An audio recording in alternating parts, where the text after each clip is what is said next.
Assalamu alaikum students, this is your physics class. Let's start our chapter. Assalamu alaikum students, today our topic is friction. सबसे पहले आपको ये बता दूं friction होती क्या है. इसकी डेफिनेशन आप इसमें देख सकते हैं. The force that opposes the motion of moving objects is called friction. यानी कि फ्रिक्शन वो फोर्स है जो दो ऑब्जेक्ट्स जो आपस में मूव कर रहे हैं उनके बीच में अपोजिंग का काम करती है. यानी कि ये फोर्स दो ऑब्जेक्ट्स के बीच में रगड़ जिसे आप कहते हैं उसका काम करती है. आपने नेचुरली बहुत सारे ऐसी चीज़ें देखी हैं जिनके बीच में आप लोगों को फ्रिक्शन खुद भी फील होती है. आपकी बुक में एक एग्जांपल दी हुई है. इस एग्जांपल में उन्होंने क्या किया हुआ है कि दो वुडन ब्लॉक्स लिए हुए हैं. वो देखने में तो बिल्कुल स्मूथ हैं, उनकी सरफेसेस बिल्कुल स्मूथ हैं, लेकिन ऐसा कभी नहीं होता कि एक सरफेस और दूसरी सरफेस आपस में बिल्कुल स्मूथ हों. अगर इसको माइक्रोस्कोपिकली देखा जाए तो पता चलता है कि कुछ गैप्स होते हैं एक सरफेस से दूसरी सरफेस के बीच में. इवन अगर आप कारपेट लें, उस पर रब करें हाथ, आपको किसी भी पॉलिश्ड सरफेस पे रब करें, हर सरफेस पे आपको फ्रिक्शन फील होगी. इसको अगर माइक्रोस्कोपिकली देखा जाए तो उन्होंने बताया कि कुछ गैप्स नज़र आते हैं. उन गैप्स को उन्होंने कोल्ड वेल्ड्स का नाम दे दिया. आपकी बुक में इसका नाम कोल्ड वेल्ड्स है. तो अगर आपसे क्वेश्चन ये पूछा जाता है कि कोल्ड वेल्ड्स क्या हैं, तो आप बताएंगे कि the contact points between the two surfaces form a sort of cold welds. यानी कि ऊपर नीचे होना दो सरफेसेस का, इसको कोल्ड वेल्ड कहते हैं. अब इन दो ब्लॉक्स के बीच में जो फ्रिक्शन है उसको हमने डिस्कस करना है. अच्छा बच्चों, ये जो कोल्ड वेल्ड्स होते हैं ये क्या करते हैं कि ये रेजिस्ट करते हैं दो सरफेसेस के बीच में स्लाइडिंग को. अच्छा, अब फ्रिक्शन को कैसे इंक्रीज़ किया जाता है सकता है. फ्रिक्शन जो है इंक्रीज़ इस तरह से होगी कि अगर आप उसके ऊपर जो आपने फोर्स एक्सर्ट की है वो बढ़ा दें. जितना ज़्यादा आप फोर्स जिससे आप प्रेस कर रहे हैं ना, आप उसको बढ़ाएंगे उतनी ज़्यादा फ्रिक्शन भी इंक्रीज़ हो जाएगी. इसको हम सॉल्व भी अभी करेंगे, लेकिन उससे पहले मैं आपको ये बता दूं कि इसमें आपकी बुक में इसको डिस्कस कैसे किया गया. आप अगर इसका पैराग्राफ नंबर फर्स्ट पैराग्राफ देखें तो the contact points between the two surfaces form a sort of cold welds, जो मैंने आपको बताए. These cold welds resist the surfaces from sliding over each other. ये कोल्ड वेल्ड्स या ऊपर नीचे जो सरफेस होती हैं ये रेजिस्ट करती हैं स्लाइडिंग को. रेजिस्टेंस से फ्रिक्शन क्रिएट होती है. Adding weight over the upper block increases the force pressing the surfaces together. ऊपर वाले ब्लॉक पर आप जितनी ज़्यादा फोर्स एक्सर्ट करेंगे उतनी ज़्यादा क्या होगा कि प्रेसिंग ज़्यादा होगी. Hence it increases the resistance. Thus, greater is the pressing force, greater will be the friction between the sliding surfaces. Friction is equal to the applied force that tends to move a body at rest. पहले आपको उन्होंने बताया है कि friction क्या है, कि वो फोर्स है जो दो बॉडीज़ के आपस में मूव करने पे क्रिएट होती है और उनको टेंड करती है इस तरफ कि उनके बीच में रेजिस्टेंस बढ़े. It increases with the applied force. जैसे मैंने पहले बताया कि जितनी अप्लाइड फोर्स या प्रेशर फोर्स आप देते जाएंगे उतनी ज़्यादा फ्रिक्शन इंक्रीज होती जाएगी. Friction can be increase to certain maximum value. हर फ्रिक्शन किसी ख़ास वैल्यू तक इंक्रीज़ की जा सकती है, उससे ज़्यादा इंक्रीज़ नहीं की जा सकती. और वो जो मैक्सिमम वैल्यू होती है जिस तक आप फ्रिक्शन इंक्रीज़ कर सकते हैं उसको कहते हैं फोर्स ऑफ लिमिटिंग फ्रिक्शन. आपके इस चैप्टर में इसको FS से डिनोट किया गया है या FS से इंडिकेट किया गया है. ये किस चीज़ पे डिपेंड करती है? It depends on the normal reaction, या वही जिसे प्रेसिंग फोर्स कहा गया है, between the two surfaces in contact.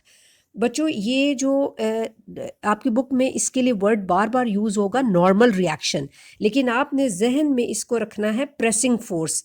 Pressing force और नॉर्मल रिएक्शन एक ही बात है. वो जो हमने ऊपर के ब्लॉक पे प्रेसिंग फोर्स या प्रेशर फोर्स दी है उसको ही उन्होंने बार बार नॉर्मल रिएक्शन से शो किया है. इसको उन्होंने R से इंडिकेट किया है. अब आगे हम इसको सॉल्व करेंगे फ्रिक्शन के लिए.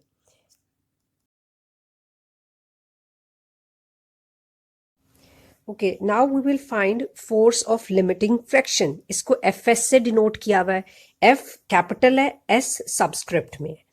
आर नॉर्मल रिएक्शन या वही जो मैंने आपको बताया प्रेसिंग फोर्स है। अच्छा, अब मैंने आपको स्टार्ट में बताया कि प्रेसिंग फोर्स या नॉर्मल रिएक्शन और फ्रिक्शन आपस में डायरेक्टली प्रोपोर्शनल है। जितनी ज्यादा प्रेसिंग फोर्स होगी उतना ज्यादा फ्रिक्शन इंक्रीज होगी। तो आपको पता है कि अगर दो क्वांटिटीज आपस में डायरेक्टली प्रोपोर्शनल हों तो हमने अगर उन्हें इक्वल टू की फॉर्म में लिखना हो तो हमें कोई कांस्टेंट ऑफ प्रोपोर्शनैलिटी लगाना पड़ता है, यानी कि कोई कांस्टेंट लगाना पड़ता है।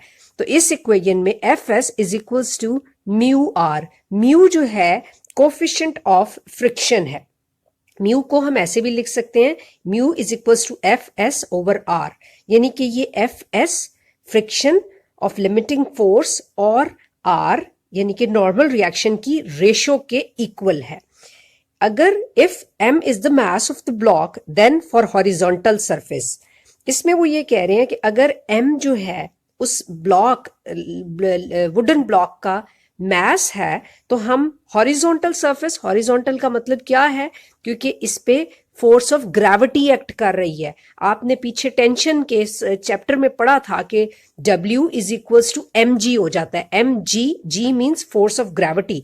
अब हॉरिजॉन्टल में फोर्स ऑफ ग्रेविटी भी इन्वॉल्व हो गई है, तो आप लिखेंगे R, यानी कि यहां पर आपका जो नॉर्मल रिएक्शन है वो वेट के इक्वल हो जाएगा। If you remember W is equals to mg, यानी कि प्रेसिंग फोर्स, अब प्रेसिंग फोर्स कौन सी है, जो ग्रेविटी की वजह से इन्वॉल्व हो रही है, तो R is equals to mg हो जाएगा। इस इक्वेशन को अगर आप इक्वेशन नंबर 1 में R की जगह पुट करें तो F S equals to mu, R की जगह क्या आ जाएगा, mg। ये आपकी इक्वेशन है F for limiting fraction, force of limiting fraction is equals to mu mg। अच्छा, अब मैं आपको ये बता दूं कि म्यू या कोफिशिएंट ऑफ फ्रिक्शन होता क्या है। कोफिशिएंट ऑफ फ्रिक्शन, इसकी डेफिनेशन ये है कि the ratio between the force of limiting friction F S and the normal reaction R is constant. This constant is called the coefficient of friction and it is represented by mu. मैंने आपको पहले बताया कि mu जो है ये दो quantities का रेशियो है, और जो भी कोई क्वांटिटी, कोई भी कोफिशिएंट दो का रेशियो हो उसका कोई यूनिट नहीं होता। ये देखिए, unit coefficient of friction has no unit. तो आपको पता लग गया कोफिशिएंट ऑफ फ्रिक्शन क्या है। इट्स वेरी सिंपल, इसकी डेफिनेशन याद करना बहुत आसान है कि ये दो क्वांटिटीज का रेशियो है। और रेशियो किन दो क्वांटिटीज का है, force of limiting fraction and R, या वो प्रेसिंग फोर्स या नॉर्मल रिएक्शन। अच्छा बच्चों, इसमें आप देखें, ये आपको बताया हुआ एक शॉर्ट क्विज भी है, लेकिन इसमें पहले उन्होंने बताया कि friction is needed to walk on the ground, it is risky to run on wet floor with shoes that have smooth soles. आपको पता है स्मूथ जितने सोल्स होंगे या हील्स वगैरह के साथ आपको पता है कि ग्राउंड पर चलना मुश्किल होता है। उसकी वजह ये होती है कि वो फ्लैट, बिल्कुल फ्लैट होती है वो आपकी जो सोल होता है शूज़ का। Athletes use special shoes that have extra ordinary ground grip. अगर आपने बच्चों के फुटबॉल के शूज़ देखे हो तो उनके नीचे स्टड्स होते हैं, या नीचे थोड़ा सा ना वो काइंड ऑफ डिफरेंट होते हैं बाकी शूज़ से। तो उसकी वजह ये होती है कि वो ग्राउंड पर ग्रिप रखने के लिए होते हैं। Such shoes prevent them from slipping while running fast.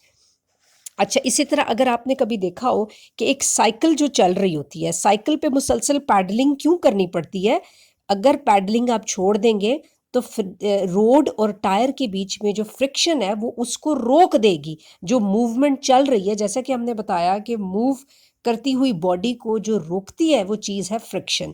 तो साइकिलिस्ट को मुसलसल पैडलिंग करनी होती है ताकि वो जो है उसकी ओवरकम कर सके फ्रिक्शन को। अच्छा, अब आप ये इसमें ना एक छोटा सा शॉर्ट क्विज है, इसमें दो शूज़ दिखाए गए हैं, एक बिल्कुल स्मूथ है और राइट साइड पे, और एक जो लेफ्ट साइड पे है उसके नीचे आपको स्टड्स नजर आएंगे। फर्स्ट क्वेश्चन है विच शूज ऑफर्स लेस फ्रिक्शन। इस मेरा ख्याल है इस या तो मैं क्विज आप लोगों पे छोड़ती हूँ, and I need all of your answers. Let's see कितने बच्चों को समझ आई है और कितनों को नहीं समझ आई। नेक्स्ट क्वेश्चन है which shoe is better for walking on dry track. ये आपको देख कर ही पता चल जाता है, इसमें कोई ऐसा मुश्किल काम नहीं है। Third one is which shoe is better for jogging, and the fourth one is which you sole will wear out early. आप ऐसे करें, इस दफ़ा आपका होमवर्क ये है कि आपने इन सारे क्विज का ना मुझे आंसर्स लिख के दिखाने हैं। ठीक है जी, मुझे ये शॉर्ट आंसर्स की फॉर्म में चाहिए, बड़े बड़े आपको आंसर्स लिखने की ज़रूरत नहीं है।